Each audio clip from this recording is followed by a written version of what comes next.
All right, folks, check this out. Stringers for the front porch. I measured the low side to the ground from the bottom of the 5/4 boards that's on the porch to the ground. It was 78 inches. I divided it by 6.5. I come up with 12 steps exactly. I'll also explain how I came up with the 6.5 in just a second.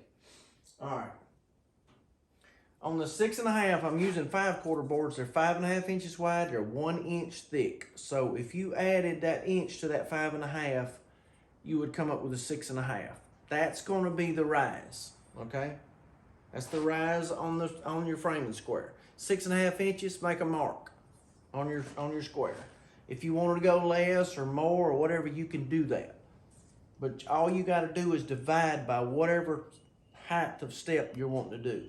All right, I'm going 6.5, make a mark on here. All right, 2 5/4 boards added together would equal 11 inches wide. So I only go 10. The reason I'm going 10 is because when I stack these two on the run, okay, I want the 1 inch hanging over to cover this one, the top of this one. So I've got 10, I've got 6.5, okay? 2x12 pressure treated, crown up in it. I'm lining my 10 up with the edge of this right here. I'm giving me enough room up here for that last step. Always take into consideration if you're gonna have an 1.5 or 2 inch overhang on your 5/4 boards up top, you wanna compensate, you wanna add that to whatever measurement to the 10 inches that you've got up here, because it's actually going to go further in, and you don't want to have to cut 5/4 boards or whatever, 2x6s or whatever you're using. So you have to add that much to it. I'll tell you how. Watch this. All right, make sure you got enough room up here. Don't get lumber that's perfect. You want it a little bit longer than what you're going to need. All right, 6.5 I lined up with the edge. 10 right here. Make your mark. Well, I bumped it. Make your mark. All right. Flip it over. Square up with the kick plate side, which is this. All you're doing is just going in 90-degree angles. It's not complicated at all. Lining up with the point right here where they meet. Make a mark. All right.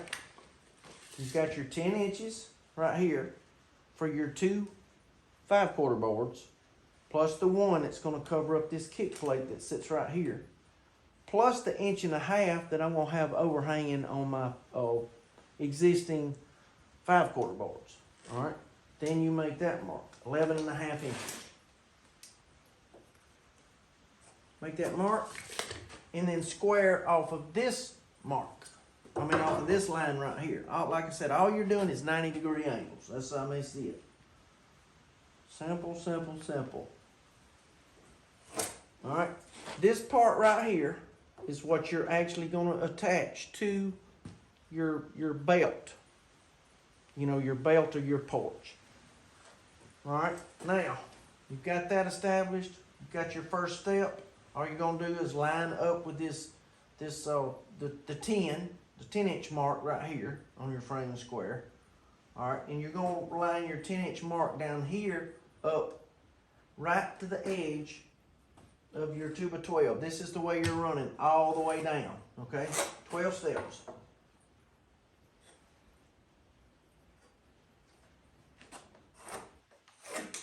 All right, y'all got the idea.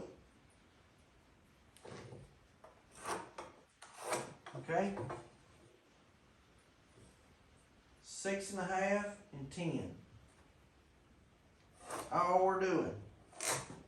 And I'm lining every time. I'm lining up right where they meet the edge of the 2x12.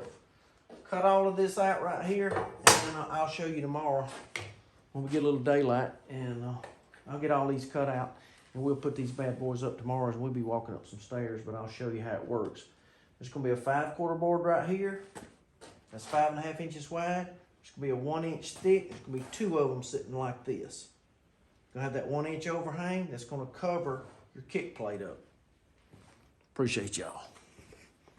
All right, folks, let's finish up the video. You see, I've got 1 5/4 on the front for the kick plate, 2 for the pad that you step on, kick plate, you know, so on and so forth. 6.5 inch risers. You can make these anything you want. Oh, it just depends on how high you're wanting to step. I like to keep it around 7 inches. It just makes it a little bit easier to get up and down. Now, what I did is I took a measurement off the bottom of that radius edge to the ground right there, divided it by 6.5, and that's how I came up with how many steps I need. On this, it was 11 inches, you know, 10-inch pads, so I knew that I could get that out of a 12-foot board, being 12 steps. You can sort of figure it like that. Now, on these stringers right here, if you're spanning this far, I'll probably come back in here and put a pressure treated 2x6 along there on both sides of these in the middle, and then on the inside of the outside ones, and then that way they won't show from out here. But then I'll just screw it to it, and in that way it'll get extra support. If not, you can always put a post in the middle, especially on like a 16-foot span or something. You can put a post down in the middle right here, one on both sides, and then run another you know, like a floor joist across to, you know, a stringer joist to hold, you know, the 2 in the middle plus the ones on the outsides right here.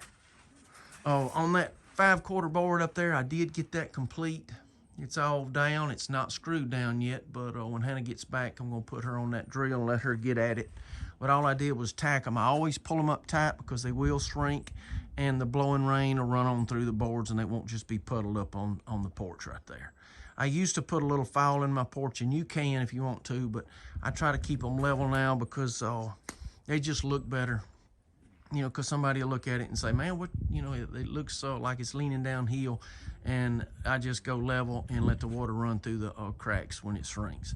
I do wait before I pop that line across here and cut those, because believe it or not, they will shrink lengthways too. So if I cut them right now, then I'm gonna have, you know, I'm gonna have 4 or 5 boards out of there that shrink 1/8 of an inch more than the rest. And it's gonna look like crud from the end down there when you're looking down it. So to keep that straight, I would recommend you letting those boards dry out a, you know, pretty good bit before you pop the line, because they are soaking wet with that treatment. Anyway, y'all see it right there. We got it. I hope that helped y'all out. Like I said, you can go with any rise and run you want to. I just like to keep mine around 7 inches. It just makes it easier. If I wanted to go a little bit steeper, like 10 inches or something, then I would be using 2x10s for the kick plate, and then, you know, 2x12s or whatever you wanted for the pads. It's gonna look really good. Those 6 foot of steps right here on the front of this thing. It's, you know, it's being 48 foot long. It'll look good. 6x6s right here in the corners, and I'm possibly gonna dig out from under it and pour concrete, because that stuff is not ground contact. So it's treated, but it's not ground contact. The 6x6s are.